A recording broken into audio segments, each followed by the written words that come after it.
औरंगजेब ने ज्ञानवापी मस्जिद काशी विश्वनाथ की मंदिर को तोड़कर बनाया, गलत हिस्ट्री। 1977 की वो एमपी की रिपोर्ट पढ़ो जिन्होंने ये कहा कि काशी विश्वनाथ की मंदिर को औरंगजेब ने बनाया है, तोड़ा नहीं है, बल्कि ज्ञानवापी मस्जिद का बानी और उसका फाउंडर औरंगजेब से पहले कौन? शाहजहां। शाहजहां से पहले कौन? जहांगीर। जहांगीर से पहले कौन? इस जमीन पर जलालुद्दीन मोहम्मद अकबर। मोहम्मद अकबर के जमाने में भी वो मस्जिद वहां पर थी। एक बड़े एक कुतुब और एक सूफी इस्लाम, वो आदमी वहां पर जुमे की नमाज पढ़ाया करता था। बल्कि औरंगजेब ने तो काशी विश्वनाथ की मंदिर की तामीर की, उसको बनाया। हिस्ट्री क्या है मैं बता देता। एक मौके पर औरंगजेब दिल्ली से कलकत्ता के लिए रवाना हो गए। जब वो काशी बनारस पहुंचते तो वहां पहुंचने के बाद एक पूजा का समय चलता है। जब एक मुल्क का, एक इलाके का रहबर और रहनुमा चलता है, सीएम या पीएम चलता है, तो कौम के लोग, समाज के लोग इंतजार में होते हैं, उम्मीद लगाए बैठे होते हैं कि हम इनकी जियारत करना चाहते हैं, हम मिलना चाहते हैं। तो उन्होंने कोशिश की, उस इलाके के जो राजा थे, हिंदू राजा, उन्होंने कहा कि औरंगजेब रहमतुल्लाहि अलैह, हम आपसे विनती करते हैं, गुजारिश करते हैं कि आप हमारे वाराणसी में रुकें, आप हमारे बनारस में रुकें। क्यों रुकें जी? क्योंकि समाज की बेटियां पूजा कर रही हैं, सड़कें जाम हैं, आप इज्जत के साथ रहें, आप मेहमान बने, हम आपके मेहमान नवाज हैं। 2 दिन के बाद यहाँ से आप रुखसत होंगे। औरंगजेब ने कहा ठीक है, I decided and to stay here for 2 days. 2 दिन के लिए उन्होंने फैसला किया कि हम यहाँ पर रुकने के लिए तैयार। वहां पर पूजा, गंगा स्नान, समाज की बेटियां पूजा कर रही थी। 2 बेटी पूजा करने के लिए मंदिर में जाती। कहां? काशी विश्वनाथ की मंदिर में। विश्वनाथ के मंदिर में पूजा के बाद सारी औरतें अपने घर पहुंच जाती। ये वाकया पर और पत्थर एक किताब है 1977 का, एक एमपी डॉक्टर है, नाम भूल रहा हूं, पिछली स्पीच में उनका नाम शायद आपको सुनने को मिलेगा। उन्होंने अपनी किताब के अंदर इस वाकये को जिक्र किया है। ऑथेंटिक बात है, कोई फेसबुक व्हाट्सएप की कोई स्टोरी नहीं है, बल्कि इसके ऊपर रिसर्च करके पेश किया जा रहा है आप लोगों के सामने। तो उन्होंने कहा, औरंगजेब ने कहा कोई बात नहीं। औरंगजेब रुके, औरतें नहाकर गंगा स्नान कर, लेकिन 2 बेटी समाज की, 2 औरत नहीं पहुंच पाई। तो गांव के लोगों को चिंता और फिक्र हुई कि हमारी 2 बच्चियां कहां हैं। उनको ढूंढते हैं, औरंगजेब तक खबर पहुंचती। औरंगजेब खुद अपने पर्सनल बॉडीगार्ड को भी लगाते हैं कि देखो 2 बेटी कहां हैं। अगर औरंगजेब जालिम, मुतशद्दिद और फिरका परस्त होता तो औरंगजेब एक मुसलमान होकर एक हिंदू 2 बेटी, कोई भी बेटी के लिए फिक्र नहीं करता। देवकी नंद जी, आपको शायद इतिहास नहीं है, निकाल दो एनसीईआरटी की बुक से, मुगल दरबार को कोई फर्क नहीं पड़ता। मुगल की निशानी ताजमहल है। 4 करोड़ रुपए खर्च करके शाहजहां ने जो बनाया, आज सीना तान कर दुनिया में बोलते हैं कि 7वां अजूबा कहाँ है भारत के अंदर? आगरा का ताजमहल है। और बड़े शान के साथ रेड फोर्ट दिखाते, लाल किला दिखाते। एनसीईआरटी की बुक से आप उन हिस्ट्री को निकाल सकते हो, लेकिन इन जमीनी हकीकत को, जमीनी इतिहास को कैसे निकालोगे इस देश से? अगर निकाल लोगे तो देश खोखला होगा, बदसूरत हो जाएगा और शर्म के मारे तुम जवाब नहीं दे पाओगे यूनाइटेड नेशन के सामने में। अगर ये देश खूबसूरत है तो इन मुगल इंपेरर की वजह से खुश दिखता है पूरी दुनिया के अंदर।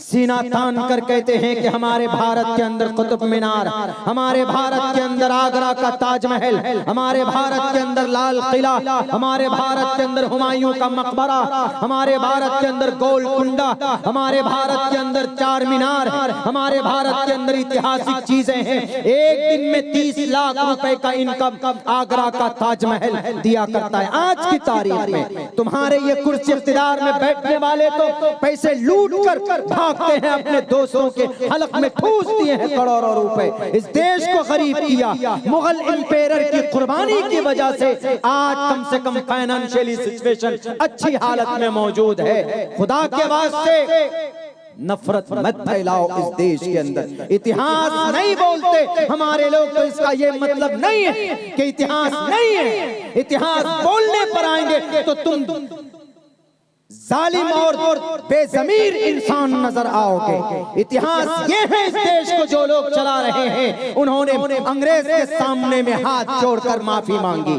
कि sir from today I become your servant. बोलिए क्या हुक्म है, मैं आपका गुलाम। जिस वक्त तुम गुलामी की भीख मांग रहे थे, उस वक्त हमारे अकाबिर, हमारे औलिया अल्लाह, इस देश के मुसलमान सर पे कफन बांधकर देश के लिए कुर्बानी पेश कर रहा था। ये तारीख है, उठाकर देख लो हिस्ट्री। और दुनिया के अंदर आलमे इस्लाम के अंदर आलमी मज़ाहिब ऑफ इंसाइक्लोपीडिया उठाकर पढ़ो। किताब का नाम मैंने बता दिया है, देवकीनंद जी। सिर्फ नाम लेकर बदनाम करने से कुछ नहीं होगा।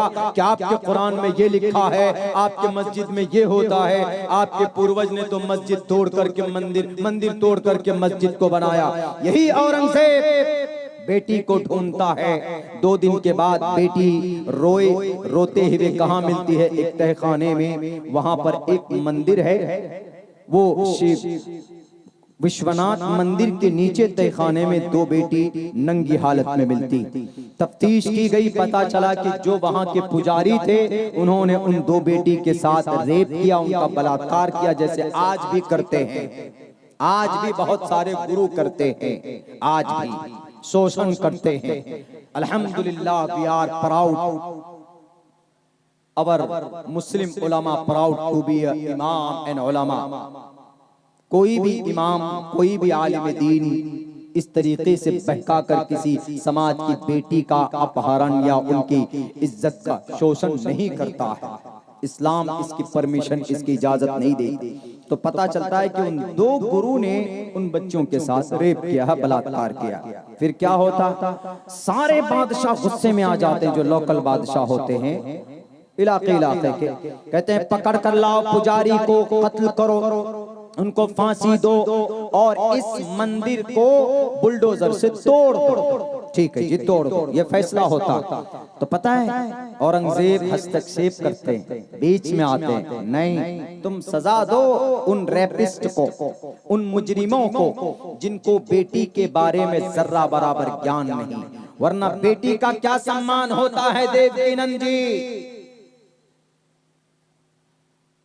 देवकीनंद जी बेटी की इज्जत और बेटी का मकाम, नारी का मकाम। यत्र नार्यस्तु पूजन्ते रमन्ते तत्र देवता, तत्र तास्तु न पूजन्ते न रमन्ते न तत्र देवता। जिस घर में बेटी की इज्जत ना हो, उस घर में ईश्वर कभी नहीं आते हैं। किसके अंदर? प्रश्नोत्तरी के मंत्र के अंदर कहा गया, साफ वाज़े लफ्जों के अंदर। तो ये औरंगजेब कहते हैं नहीं नहीं, बेटी की इज्जत लूटी गई है, ठीक है, हमें भी अफसोस है, लेकिन उन पुजारियों को सजा दो, मंदिर को मत तोड़ो। मंदिर को तोड़ दो ठीक है, लेकिन वो जो मूर्ति है उसका विसर्जन मत करो, उसको मत तोड़ो। तो क्या करना है सर? एक काम करो, इस मंदिर को तोड़ दो, लेकिन जो मूर्ति है विश्वनाथ जी की, काशी के अंदर जो विश्वनाथ जी की मंदिर है उसको मूर्ति है उसको उठाकर दूसरी जगह पर स्थापित कर दो, क्योंकि वो जगह अपवित्र हो गई है जहां पर बेटी के साथ, बेटी की इज्जत के साथ खिलवाड़ होता। तो दूसरी जगह पर उस मंदिर की स्थापना करते हैं कौन? औरंगजेब रहमतुल्लाह खड़े होकर। उस औरंगजेब पर यह इल्जाम कि ज्ञानवापी मस्जिद बनाई गई, काशी विश्वनाथ के मंदिर को तोड़कर, हिस्ट्री नहीं मालूम, ये हिस्ट्री से लोकसभा में 1977 में सदन के अंदर सामने में लोकसभा की स्पीकर के सामने में ये तकरीर पेश की गई है, पर और पत्थर किताब की शक्ल में वो आज भी वो हिस्ट्री इतिहास में मौजूद है। उन्होंने नहीं, फिर वहां से 2 दिन के बाद निकले, वरना औरंगजेब को कोई जरूरत नहीं है कामाख्या देवी की मंदिर पर ताउन औरंगजेब का इधर नहीं जाना चाहता। लेकिन मैं इतना कहूंगा कि इस्लाम में किसी मंदिर को या किसी गिरजा को तोड़कर उसके ऊपर मस्जिद बनाने की परमिशन नहीं।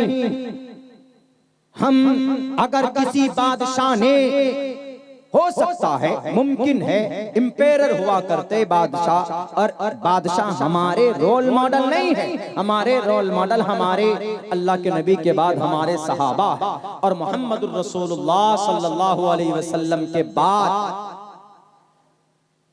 हजरत अबू बकर सिद्दीक। बहुत मुख्तसर टाइम ऑफ पीरियड रहा उनका रूलिंग करने का, उनका शासन का जमाना, बल्कि खिलाफत का जमाना बहुत कम रहा। उमर फारूक का एक लंबा जमाना रहा। उमर फारूक रजी अल्लाह ताला अन्हु बैतुल मक़दिस फतह करने के लिए किनको भेजे? हजरत अमर बिन आस रजी अल्लाह ताला अन्हु को गए, बैतुल मक़दिस का मुहासरा किया। मस्जिद अक्सा, बैतुल मक़दिस जिसको बोलते, मस्जिद अक्सा की तामीर और उसकी बुनियाद और उसको बनाकर लोगों के सामने पेश करने वाले हजरत दाऊद अलैहिस्सलाम के बेटे हजरत सुलेमान अलैहिस्सलाम थे। बैतुल मक़दिस की तारीख पढ़ो, किसी यहूदी या किसी ईसाई की जमीन पर कब्जा करके वो मस्जिद नहीं बनाई गई, लेकिन फिर भी ईसाइयों ने अपने ताकत के बलबूते पर उस मस्जिद के ऊपर कब्जा किया। हजरत अमर बिन आस रजी अल्लाह ताला अन्हु जब पहुंचे तो आपने मुहासरा किया। हजरत अमर बिन आस रजी अल्लाह ताला अन्हु ने और ये कहा वहां के ईसाइयों ने कि अमर बिन आस, कोई फायदा नहीं है, तुम मुहासरा कर लो, हम मस्जिद की चाबी तुम्हें नहीं देंगे, हम तुम्हारे अमीर को देंगे। और हमने पढ़ा है अपनी किताब में कि बैतुल मक़दिस को फतह करने वाले अमीर की ये सिफत होंगी, और तुम्हारे अमीर उमर फारूक में अगर वो सिफत मौजूद है तो बुलाओ उनको, हम उनके हाथ में बिना किसी रंजिश के, बिना किसी लड़ाई के उनको देने के लिए हम तैयार हैं। उमर फारूक रज़ी अल्लाह ताला अन्हु मदीनतुल मुनव्वरा से पहुंचते हैं फलस्तीन के तरफ। पहुंचने के बाद आप अलैहिस्सलातु वस्सलाम एक ऊंट लेकर, एक गुलाम एक ऊंट लेकर बारी बारी सवार होते हैं। और अदना जनाब, ऐसा नहीं कि अब उमर फारूक अमीर है, उमर फारूक खलीफा है, उमर फारूक वो है जिनको देखकर शैतान 40 कदम दूर से अपना रास्ता बदल दिया करता था। बुखारी की रिवायत के अंदर मौजूद है। वो अमीरुल मोमिनीन उमर फारूक रज़ी अल्लाह ताला अन्हु, ताकत, शैतान का डरना, वो चाहते तो एक तरफ से कहते बुलडोजर डालकर तोड़ दो,